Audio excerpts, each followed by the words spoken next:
दोस्तों, अली खामनेई अब नहीं रहे, लेकिन सोचने वाली बात यह है कि जिस supreme leader Ayatollah Ali Khamenei की सुरक्षा सबसे तगड़ी थी, जिस रहबर को इजराइल और अमेरिका के खुफिया कैमरे भी नहीं पकड़ सकते थे, तो बड़ा सवाल यही है कि आखिर वहां अमेरिकी सेना की मिसाइल कैसे पहुंच गई।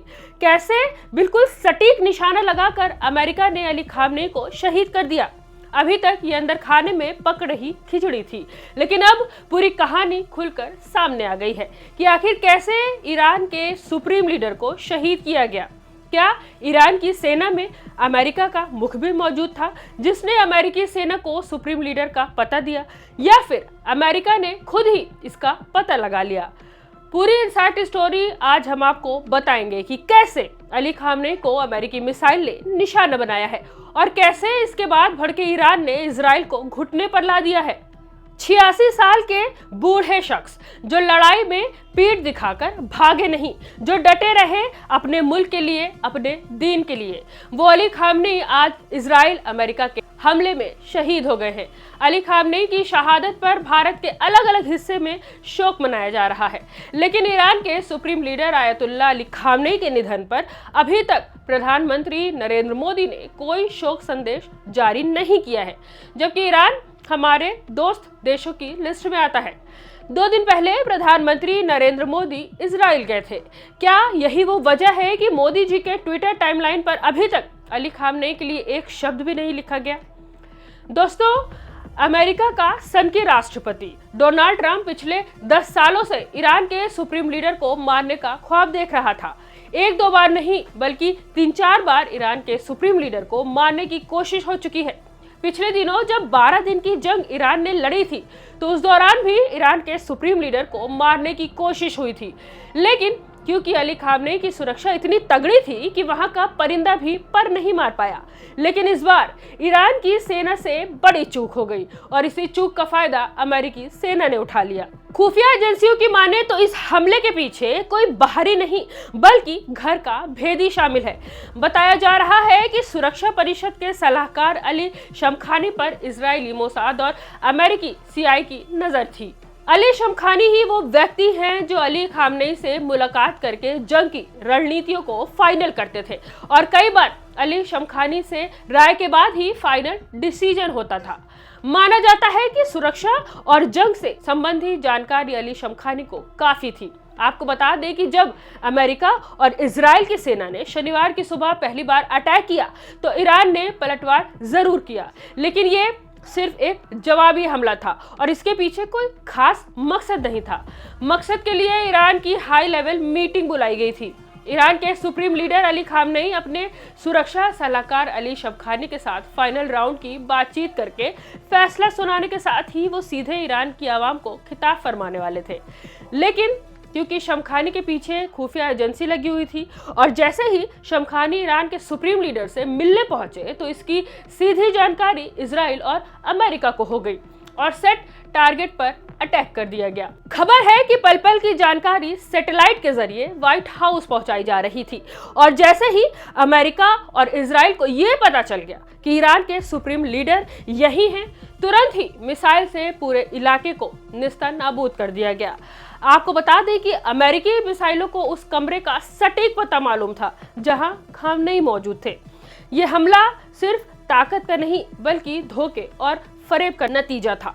कोई तो था जो ईरान की सारी जानकारियां अमेरिका को ट्रांसफर कर रहा था, लेकिन ये कौन था, इसका खुलासा अभी नहीं हो पाया। लेकिन इतना जरूर तय हो गया है कि अली खामनेई के सुरक्षा सलाहकार की रैकी से ही ये संभव हो पाया है, क्योंकि जैसे ही ईरान के सुप्रीम लीडर अली शमखानी ने बातचीत शुरू की थी, कुछ ही मिनट में ये हादसा हो गया। पहले तो ईरान को यकीन नहीं हुआ, लेकिन बाद में ईरान की कई एजेंसियों ने न सिर्फ पुष्टि की, बल्कि ये बात भी साफ तौर पर ऐलान कर दिया है कि अली खामनेई शहीद हो गए हैं और उनकी शहादत के लिए 40 दिन का गम मनाया जाएगा। आपको बता दें कि जैसे ही ये खबर आम हुई, ईरान के लोग सड़कों पर दौड़ गए। हर ओर से रोने पीटने की आवाज आने लगी। सिर्फ ईरान में ही नहीं, बल्कि पूरी दुनिया में जहां कहीं भी खामनेई के समर्थक थे, वहां लोग सड़कों पर उतरे हैं। मातम हुआ है। यहाँ तक कि महिलाओं ने सड़क पर उतरकर प्रदर्शन किया। सुबह कश्मीर से भी वीडियो सामने आया था। दोपहर में पटना से लोग मातम मना रहे थे। सनकी राजा ट्रंप और उसके पिट्ठू नेतन्याहू को लगता है कि खामनेई को शहीद करने के बाद ईरान के वजूद को ही खत्म कर देंगे, लेकिन वो ये भूल गए हैं कि खुमैनी और खामनेई के खून से सींची गई ईरान की धरती का लहू अब बाहर आया है और ये बात भी तय है कि वो अब इनकलाब लाएगा। आपको बता दें कि इमाम खामनेई की शहादत के चंद घंटों बाद ही ईरान ने अपना कमान संभाल लिया। आधिकारिक तौर पर 3 सदस्यीय समिति का गठन किया गया है, जिसमें राष्ट्रपति, न्यायपालिका के प्रमुख और संरक्षण परिषद के न्यायविद शामिल हैं। अल जजीरा के अनुसार गार्जियन काउंसिल के एक धार्मिक नेता अली रेजा आरफी को ईरान के नेतृत्व परिषद में नियुक्त किया गया है। अराफी राष्ट्रपति पेजेश्कियान और सुप्रीम कोर्ट के प्रमुख न्यायाधीश मोहसेनी एजेई के साथ अस्थायी नेतृत्व परिषद का हिस्सा होंगे। आपको बता दें कि अली रेजा अराफी वो शख्सियत है जिनके नाम से ही इजराइल के माथे पर पसीना आ जाता है। उनके कमाल संभालते ही हुक्म जारी किया गया कि दुश्मन को सांस लेने का मौका न दो। अली रेजा अराफी के आदेश के बाद ईरान की मिसाइलों ने वो कहर भर पाया है कि इजराइल का गुरूर खाक में मिल गया है। इजरायली मीडिया अब खुद चीख चीख कर मान रही है कि तेल अवीव में 40 से ज्यादा आलीशान इमारतें मलबे का ढेर बन चुकी हैं। ईरान ने दिखा दिया कि अगर उनका एक रहनुमा शहीद हुआ है तो वो इजराइल के 100 शहरों को शमशान बना सकते हैं। कल तक जो नेतन्याहू ईरान को मिटाने की धमकी दे रहे थे, आज उनकी हालत ये है कि पूरे इजराइल में नेशनल इमरजेंसी का ऐलान करना पड़ा है। सड़कें सूनी हैं, बाजार बंद है और आसमान से बरसती ईरानी मौत ने इजरायली नागरिकों को बंकरों का कैदी बना दिया है। इजराइल ने मीडिया पर पाबंदी लगा दी है ताकि दुनिया उनकी बर्बादी न देख सके, लेकिन सच छुपता नहीं है। इजराइल आज अपने तारीख के सबसे बुरे दौर से गुजर रहा है।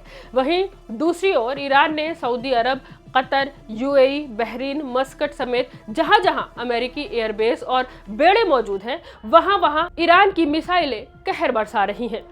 अभी तक ट्रंप और नेतन्याहू ये सोच रहे थे कि अली खामनेई के खत्म होते ही ईरान सरेंडर कर देगा, लेकिन जैसे ही सुप्रीम लीडर की शहादत हुई, तुरंत ही ईरान ने न सिर्फ हमले में तेजी की बल्कि ये बात भी साफ कर दी कि वो लड़ाई को बहुत ही मजबूती से लड़ेगा। ट्रंप और नेतन्याहू ने मासूम परिवार का कत्ल करके ये सोचा कि वो जंग जीत गए। ये उनकी सबसे बड़ी भूल है। उन्होंने एक चिराग बुझाया है और अब पूरा आसमान सूरज बनकर उनकी आंखों को अंधा कर देगा। डोनाल्ड ट्रंप जो अपनी राजनीति चमकाने के लिए मासूमों का खून बहा रहे हैं और नेतन्याहू जो अपनी कुर्सी बचाने के लिए पूरे मिडिल ईस्ट को आग में झोंक चुके हैं। याद रखिए कि मजलूमों की आह उन्हें चैन से सोने नहीं देगी। इन्होंने इंसानियत का जो जनाजा निकाला है उसका हिसाब इसी जमीन पर होगा। इनकी ये राजनीति दरअसल आतंकवाद का सबसे गंदा रूप है। इन्होंने गद्दारी का सहारा लिया क्योंकि इनमें सामने से लड़ने की हिम्मत नहीं थी। ईरान की सेना यानी IRGC ने आज जो कर दिखाया है वो नामुमकिन माना जाता था। एक साथ 27 अमेरिकी ठिकानों पर ईरान ने मिसाइलों की ऐसी बारिश की कि रडार सिस्टम धरे के धरे रह गए। इराक से लेकर सीरिया तक जहां जहां अमेरिकी झंडा लहरा रहा था वहां सिर्फ तबाही के निशान हैं। अमेरिकी सैनिक जान बचाकर भाग रहे हैं। अली रेजा अराफी के नेतृत्व में ईरान ने साफ कर दिया है कि अब ये जंग सिर्फ इजराइल तक सीमित नहीं रहेगी। जो जो इस गद्दारी में शामिल था उन सबको इसकी कीमत चुकानी होगी। अमेरिका का घमंड आज मिडिल ईस्ट की धूल में मिल रहा है। ये तो सिर्फ एक शुरुआत है, अभी तो असली इंतकाम बाकी है। आपको बता दें कि ईरान ने सिर्फ मिसाइलें नहीं दागी बल्कि दुनिया की दुखती रग यानी होर्मुज की खाड़ी को भी ब्लॉक कर दिया है। तेल की सप्लाई रुकने से पूरी दुनिया में हाहाकार मच गया है। अमेरिका जो खुद को सुपर पावर कहता है आज तेल की एक एक बूंद के लिए तरसने वाला है। ब्रिटेन की सेना ने तेल खुलवाने का ऐलान किया है, लेकिन दूसरी ओर साउथ कोरिया सरेआम ईरान के समर्थन में उतर आया है। साथ ही रूसी राष्ट्रपति पुतिन ने खामनेई की शहादत को घिनौना मर्डर बताया है। चीन ने भी खामनेई के कत्ल को बेहद गिरा हुआ काम बताया है। तो ऐसे में साफ है कि ये सिर्फ एक देश की जंग नहीं रह गई, ये तीसरे विश्व युद्ध की आहट है। ट्रंप ने जो आग लगाई है वो अब उनके अपने घर तक पहुंचने वाली है। दुनिया देख रही है कि कैसे एक कौम अपने शहीद रहनुमा के सम्मान में पूरी दुनिया की ताकतों से टकराने के लिए तैयार है। सवाल यह है कि ट्रंप और नेतन्याहू गद्दारी से एक जिस्म को मार तो सकते हैं, लेकिन एक सोच को कभी नहीं दबा सकते। आयतुल्लाह खामनेई की शहादत आज ईरान की नहीं बल्कि पूरी दुनिया के बहुत से लोगों के सीने में इंतकाम बनकर धड़क रही है। अली रेजा अराफी के कड़े फैसले और ईरानी मिसाइलों के धमाके ये बता रहे हैं कि जालिमों का वक्त अब खत्म होने वाला है।